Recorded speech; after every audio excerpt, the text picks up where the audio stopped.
উপবিষ্ট মোৰ অতি সন্মানীয় ব্যক্তিসকল তথা প্ৰেক্ষাগৃহত উপস্থিত অতি শ্ৰদ্ধাৰ ব্যক্তিসকল সকলোকে মই প্ৰথমে শ্ৰদ্ধা জ্ঞাপন কৰিছোঁ। প্ৰথমে ছাৰৰ সন্মুখত ছাৰৰ কবিতাটি আবৃত্তি কৰাৰ এটা দুখ হওক আচলতে, তথাপিতো আপোনালোকৰ আদেশ শিৰোধাৰ্য কৰি আগবাঢ়িছোঁ। প্ৰথমে সকলো ত্ৰুটিৰ বাবে ছাৰকে প্ৰবক্ষ কৰি সকলোটিৰে ওচৰত ক্ষমা প্ৰাৰ্থনা মাগিছোঁ। কবিতাৰ শিৰোনাম ভাল পাওঁ বুলিলেই শেষ নহয় কথা। ভাল পাওঁ বুলিলেই শেষ নহয় কথা, আৰু থাকে বাট। যাওঁ বুলি ভাবিলেই গুচি যাব যেনেকৈ নোৱাৰি এই জনাকীৰ্ণ নিৰ্জনতাই।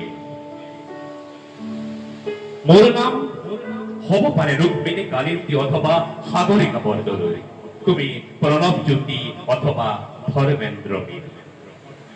তোমাৰ থাকিব পাৰে এটা পিচিঅ অথবা তিতিকি চেপ্টাৰ, নাইবা একোৱেই নাথাকিব পাৰে। মাহেকৰ প্ৰথম সপ্তাহটো ভাড়া ঘৰৰ মালিকৰ পৰা আঁতৰি ফুৰিবলগীয়াকৈ চলি থাকে তোমাৰ ব্যৱসায়। তোমাৰ এখন পালচাৰ থাকিব পাৰে অথবা ফ্ৰীডম, পিছফালে বহুৱাই লৈ কোনোবা অনামী প্ৰেয়সী যেতিয়া গুচি যোৱা নেঘেৰিটিং তলাতল ঘৰ নাইবা জালুকবাৰীৰ ফালে চিন্তা কৰিব নালাগে একোকে। দেউতাৰাই ভৰাই দিয়ে পেট্ৰল, মাহে মাহে পৰিশোধ কৰি থাকে বেংকৰ ঋণ। দেউতাৰা হ'ব পাৰে বানে ধোৱা মাজুলীৰ উপান্ত কৃষক, নাইবা নগৰৰ ফুটপাথৰ পাচলি বেপাৰী। সন্ধিয়া হলেই ট্ৰেফিক পুলিচে যাৰ কেৰেলা বেঙেনা গীতা ঘূৰিয়াই টচ টচ কৰে। তুমি পৰেশ বৰুৱা হ'ব পাৰা অথবা সমুজ্জ্বল ভট্টাচাৰ্য। তুমি আছু আচ্ছা এবিপি বিজেপি ফেৰ কিবা কিবি হ'ব পাৰা।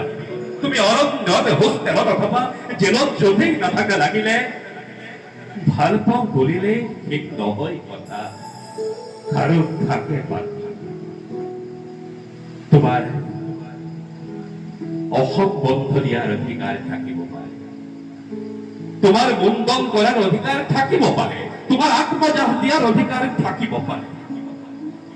তুমি অবিবি শিক্ষক হ'ব পাৰা, তুমি ২৭টা ইণ্টাৰভিউ দিয়া নিবনুৱা হ'ব পাৰা, তুমি টিউচনৰ পইচা পোৱাৰ দিনা এগিলাচ খাই লৈ চৰকাৰক গালিও পাৰিব পাৰা। তুমি ছাত্ৰী অথবা ফ্ৰইডৰ ওচৰত শৰণ ল'ব পাৰা, তুমি বিষ্ণু ৰাভাক ভাল পাই গাব পাৰা। পৰজনমৰ শুভ নগৰ। তুমি ক'ব পাৰা প্ৰেম মানে প্ৰাপ্তি নহয়। তুমি লিখিব পাৰা তুমি আনৰ হৈ যোৱাৰ পিছতো আমাৰ প্ৰেম জানো চিৰগচ্ছিত হৈ থাকিব নোৱাৰিব। কিন্তু মই জানো এনেকুৱা কথাবোৰ আন্তৰিকতাৰে তুমিও বিশ্বাস নকৰা।